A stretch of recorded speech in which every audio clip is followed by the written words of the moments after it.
சக்தி கங்கையம்மா பேர சொன்னா கம்பீரம் வரும். கங்கம்மா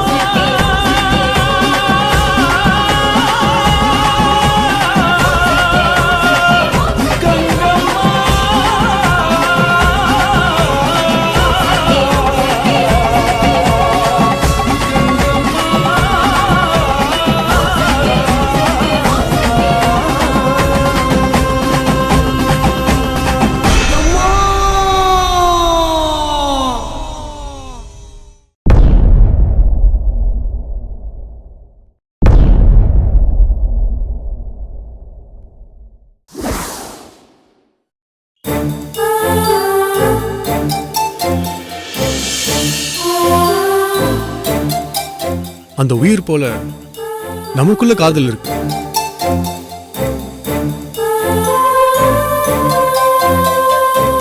அதனாலதான் சொல்றேன், நம்மளை எந்த சக்தியாலையும் பிரிக்கவே முடியாது.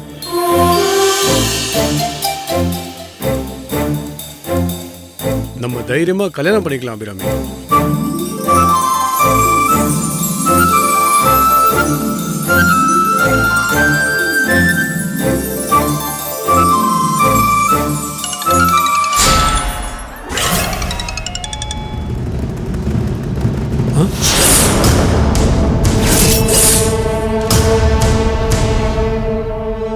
எங்க போனா?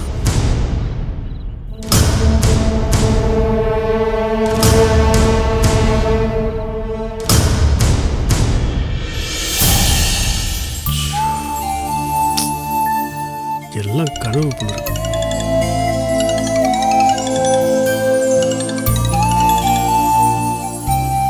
சொல்றா பிரபா. ஏடா சிவா, தூக்கத்துல டிஸ்டர்ப் பண்ணிட்டேனா? தூங்குறதா? சேச்சா, ஒரு கனவுடா. தூங்காமலே கனவா? பகல் கனவுன்னு சொல்ல முடியாது, இப்பதான் நைட் ஆயிடுச்சு. செம்ம ஜோக்குடா மச்சான், நான் நாளைக்கு சிரிக்கிறேன். ஓகே ஓகே, ஊருக்கு போனதும் உங்ககிட்ட இருந்து கால் வரும்னு எதிர்பார்த்தேன். சாரிடா பிரபா, நானும் அம்மாவும் நேரா ஆசிரமம் வந்துட்டோம். குருஜியை பார்த்தோம். புத்து கோயிலில் ஒரு பூஜை, அங்க அபிராமி வரப்போறதா சொன்னாங்க. அதான் அம்மாவை ஆசிரமத்தில் தங்க வச்சுட்டு அபிராமியை பார்க்கறதுக்காக புத்து கோயில் போயிட்டு இருக்கு. போற வழியில தான் அபிராமியை பார்த்த மாதிரி ஒரு கனவு வந்தது. நான் தான் கால் பண்ணி சிவ பூஜையில கரடியா புகுந்துட்டனோ? அப்படியே சொல்லலாம். அடப்பாவிதே, கனவுல இருந்து நிஜத்துக்கு வாடான்னு மணி அடிச்சது போல இருந்ததுடா. ஏன்னா தனக்குள்ள காதல் இருந்தாலும் அபிராமி இன்னும் சிக்னல் கொடுக்கவே மாட்டேங்கிறாளே. நம்பிக்கை இழந்துடாத மச்சான், கண்டிப்பா ஒரு நாள் சிக்னல் கிடைக்கும். தேங்க்ஸ் டா. ஏய் சிவா, நைட் நேரத்துல புத்து கோயிலுக்கு தனியா போற? நீ போயிருக்கிற ஊரு கன்னியாபுரம், ஞாபகம் இருக்குல்ல? என்ன இருந்தாலும் உனக்கு இவ்வளவு தைரியம் ஆகாதுடா. தைரியசாலிக்கு டே என்ன நைட் என்ன? தெரியுமே, உயிருக்கே ஆபத்துன்னு தெரிஞ்சிருந்தோம் லவ்வ சக்சஸ் பண்ணனும் துணிஞ்சுதானே போயிருக்க. Okay Shiva, best of luck டா. தேங்க்ஸ் டா பிரபா. புத்து கோயிலுக்கு போய் அங்க நடக்கிற பூஜையும் புத்தையும் போட்டோ எடுத்து உன்னோட வாட்ஸ்அப்புக்கு அனுப்புறேன், பார்த்து என்ஜாய் பண்ணு. ஓகே மச்சி, குட் நைட். குட் நைட் ரா, பை.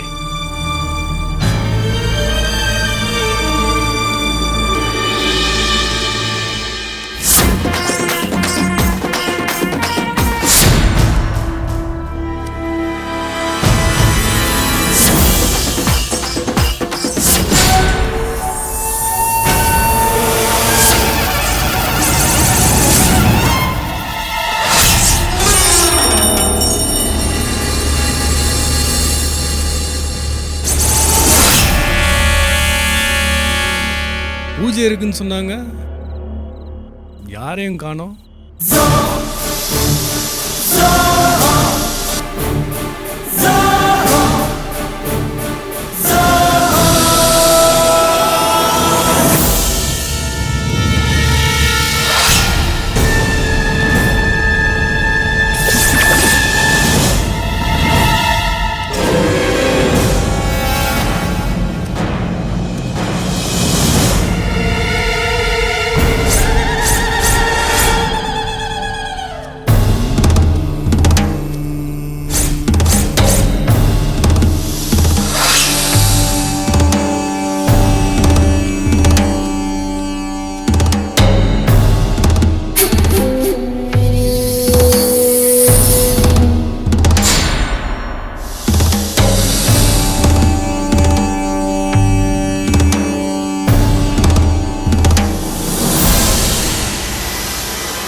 கொடுத்து வச்ச பாம்பு முட்டையும் பாலையும் குடிக்குதோ இல்லையோ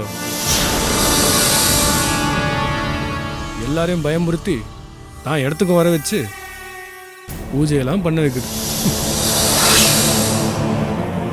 மனுஷனுங்களே தூக்கி சாப்பிடும் போல இருக்க.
அபிராமி நில்லு, உன்கிட்ட கொஞ்சம் பேசணும். நான் இங்க பூஜைக்கு வந்திருக்கேன். அபி சாமி, வாம்மா, பூஜையை ஆரம்பிக்கலாம். அதுக்கு என்னம்மா, அதுக்கு முன்னால உன் கையால நாகம்மாவுக்கு பால் வைம்மா. சரிங்க சாமி. வைம்மா.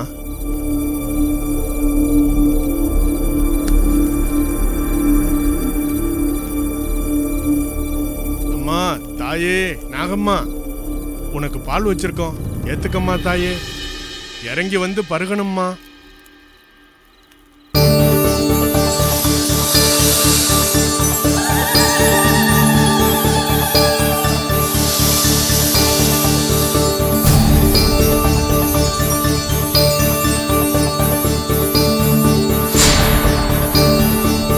எங்க மேல இருக்கிற கோவத்தை குறைச்சுக்க தாயே. எப்பவோ யாரோ செஞ்ச தவறுக்காக இந்த ஊரே தண்டனை அனுபவிக்குது. எங்க மேல கருணை காட்டு தாயே. நாகம்மாவுக்கு கோபம் குறையல போல, அதுதான் பால் குடிக்க வரல.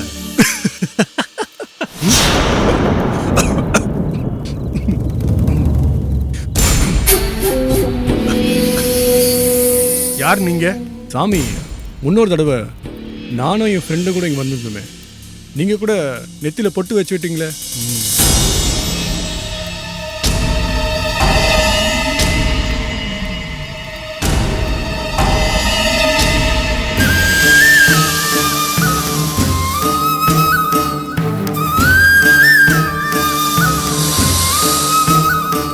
தாயே நாகம்மா,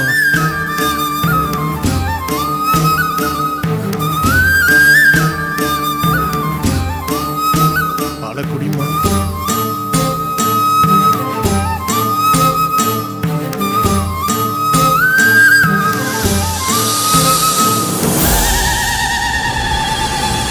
அம்மா நாகம்மா, நீதாம்மா எங்களை எல்லாம் காப்பாற்றணும்.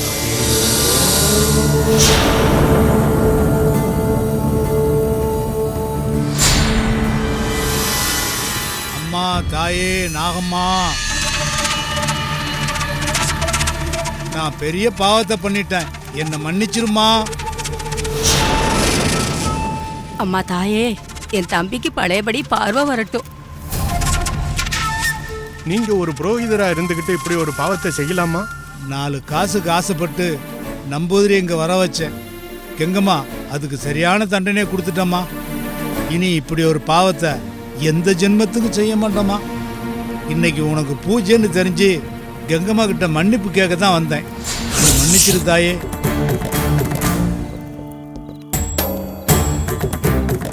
அம்மா கங்கம்மா, இந்த பாவியை மன்னிச்சு எனக்கு பார்வை கொடுத்து என் மேல கருணை காட்டு தாயே.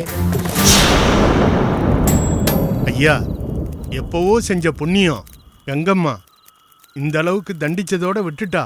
இன்னும் மனசார வேண்டிக்கங்க, உங்களுக்கு பார்வையும் திரும்ப கிடைச்சிடும். நல்லா வேண்டிக்கங்க. நான் செஞ்ச பாவத்தெல்லாம் போக்குமா தாயே.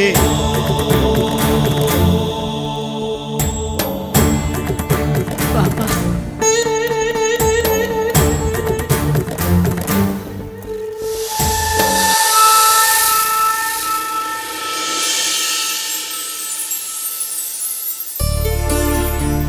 ம் ம் ஆ ம்ஹும்.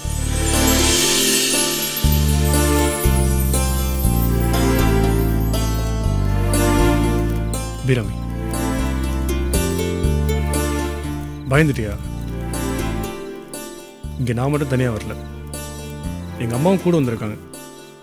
ஆசிரமத்தில் தங்கியிருக்கோம். உன்னை கல்யாணம் பண்ணிக்காம இந்த ஊரை விட்டு போறது இல்லைன்னு முடிவோடு வந்திருக்கேன்.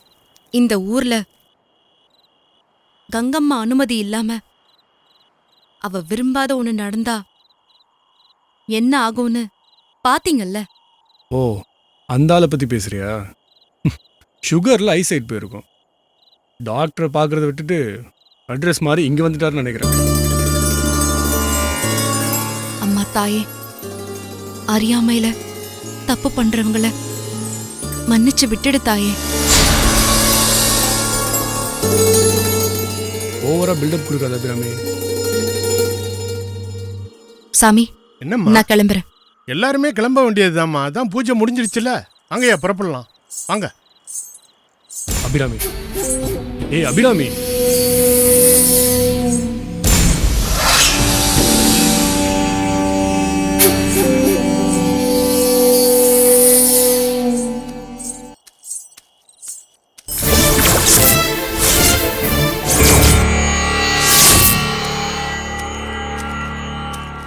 அபிராமி,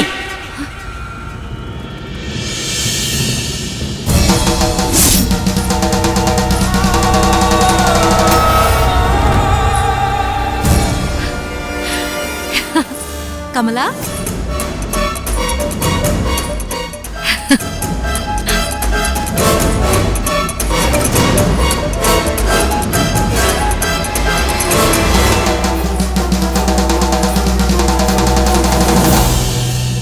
கமலா, உன் ஃப்ரெண்டு கமலா தான். ஆமா, சென்னையில இருந்து நீ எதுக்காக இங்க வந்திருக்க? இந்த ஊர்ல உனக்கு என்ன வேலை? கமலா, இது என்ன கேள்வி? நம்ம ஊருக்கு நான் வரக்கூடாதா? ஆமா, வரக்கூடாதுதான். நீ இந்த ஊர்லயே இருக்க கூடாது. சென்னைக்கே திரும்பி போயிடு. ஏன் கமலா? நான் எதுக்கு போகணும்? நீ இங்க இருக்கிறது உனக்கு நல்லதில்ல. பல விளைவுகளை சந்திக்க வேண்டி வரும். திரும்பி போயிடு. கமலா, நான் சொல்றத மட்டும் செய். நீ இங்க இருந்தா உன் உயிருக்கே கூட ஆபத்தாகலாம். போயிடு.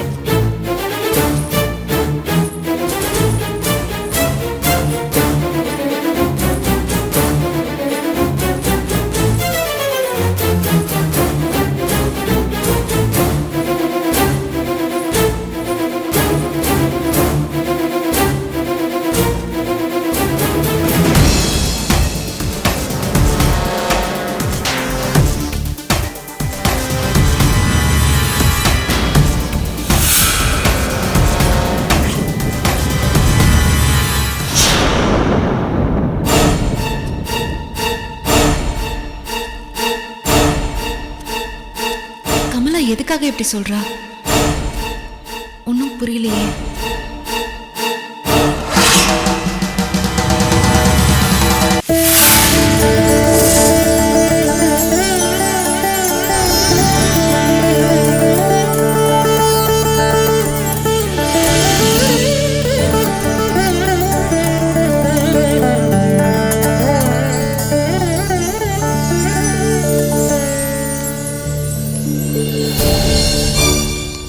என்ன இவன்?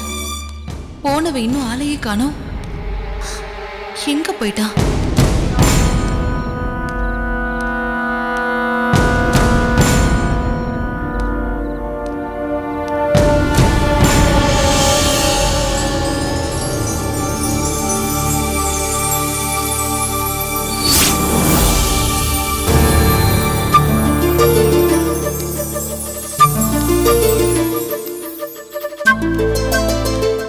இவங்க இன்னும் தூங்காம இருக்காங்க.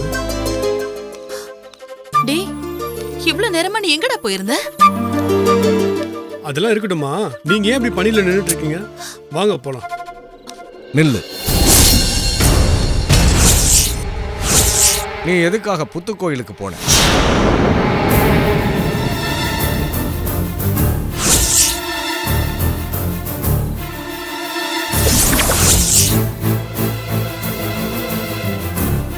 சிவா, சுவாமிஜி சொல்றது நிஜமா? நீ புத்து கோயிலுக்கு தான் போயிட்டு வரியா? ஆமா, அங்கதான் போயிட்டு வரேன்.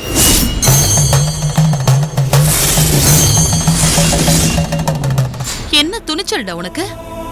போகும்போது நீ என்கிட்ட என்ன சொல்லிட்டு போன? மா, அங்கதான் போறேன்னு சொல்லியிருந்தா நீங்க என்ன போவிட்டு இருப்பீங்களா? அதான் சொன்னேன். உனக்கு எதுலயும் நம்பிக்கை இல்ல, அலட்சியங்கிறதுக்காக நீ அங்கெல்லாம் போலாமா? உனக்கு ஏதாவது ஆயிருந்தா? அது எப்படிமா ஆகும்? நான் அபிராமியை மனசார விரும்புறேன். என் காதல நான் நேர்மையா இருக்கேன். எனக்கு எதுவும் ஆகாது. நான் யாருக்கும் பயப்பட வேண்டியதும் இல்லம்மா. நீ வயசு வேகத்துல பேசிட்டு இருக்க. இந்த ஊர் கட்டுப்பாடுகளுக்கும் ஆச்சாரங்களுக்கும் நம்ம மதிப்பு கொடுத்துதான் ஆகணும். பயப்பட வேண்டியதுக்கு பயந்துதான் ஆகணும். உனக்கு ஏதாவது ஆயிட்டா என்னால தாங்கிக்க முடியுமாடா? மா, ஆஃப்டர் ஆல் ஒரு பாம்புக்கு போய் எல்லாரும் ஏன் இப்படி பயப்படுறீங்க? ஐயோ, இந்த மாதிரி எல்லாம் பேசாதடா. அட போங்கம்மா. கங்கம்மா, பாம்பு, புத்து, பூஜை எல்லாமே ஏமாத்துவேன்.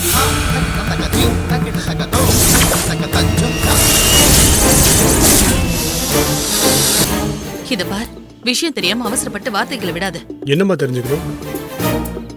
சுவாமிஜி கிட்டே கேட்டோம். அவரு பக்தி பொறுமைன்னு கடைசி வரைக்கும் கங்கம்மாவோட கதையை சொல்லாமலே அவாய்ட் பண்றாரு. இல்லாத கங்கம்மாக்காக பயப்படுறது, ஒரு பாம்பை தெய்வமா பூஜை பண்றது, எவ்வளோ அப்பாவி ஜனங்களா இருக்காங்கம்மா இந்த ஊர்ல. சிவா, எல்லாத்துக்கும் பின்னால ஒரு கதையும் காரணமும் இருக்குன்னு சுவாமிஜியே சொல்றப்போ நீ எதுக்காக ஜனங்களை அப்பாவிங்கன்னு சொல்ற? மா, யாரு சொன்னாலும் என்னால கண்ணை மூடிட்டு நம்ப முடியாது. அது ஒரு விஷமுள்ள பாம்பு, அவ்வளவுதான். அதுக்காக ஏன் இப்படி பயப்படுறாங்க? சிவா,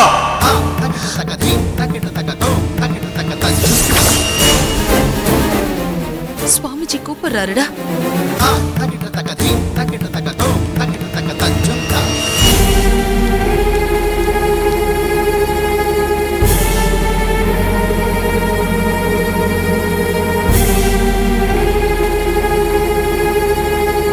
மன்னிக்கணும் சுவாமிஜி, சத்தமா பேசி உங்க அமைதியை குலைச்சிட்டோம்.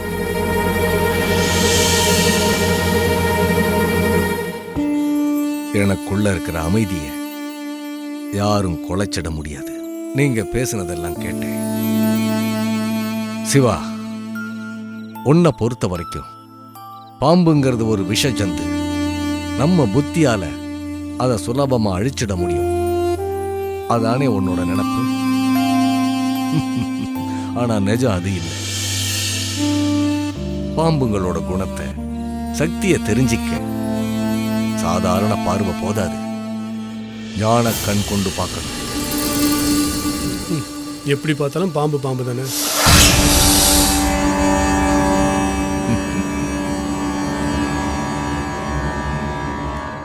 அப்படி இல்லை. புராணங்கள்லையும் இதிகாசங்கள்லையும் பவித்திரமான பல நூல்கள்லையும் சர்ப்பங்களுக்கு பிரதான இடம் இருக்கு. இந்த உலகத்தையே காக்கும் மகாவிஷ்ணு ஆதிசேஷன்கிற நாகத்தின் மீதுதான் பள்ளி கொண்டிருக்கிறார்.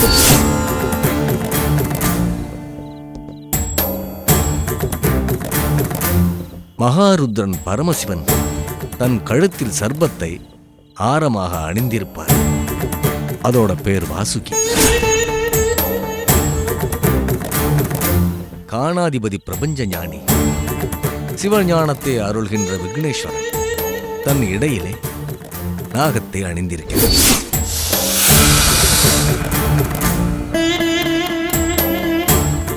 தேவ சேனாதிபதி பக்தர்களின் கோரிக்கைகளை தீர்த்து வைக்க அபயக்கரம் கொண்டவர். ஸ்ரீ சுப்பிரமணிய சுவாமி. அவரின் பாதங்களுக்கு அருகிலிருந்து சர்ப்பமே தரிசனம் கொடுத்து கொண்டிருக்கிறது. இப்ப புரியுதா சர்ப்பங்களோட மகிமை என்ன?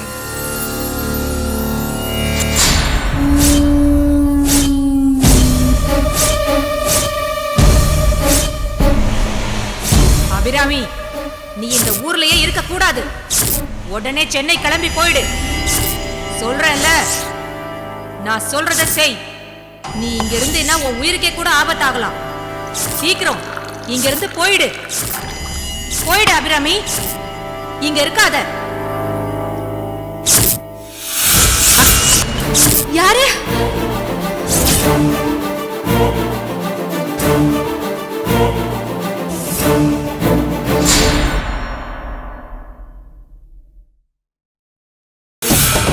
ஜமீன் குடும்பம் நாகம்மாவை ஒழிச்சுட்டா கங்கம்மா சாபத்தையும் ஒழிச்சிடலாம்னு தப்பா கணக்கு போட்டாங்க சுவாமிஜி.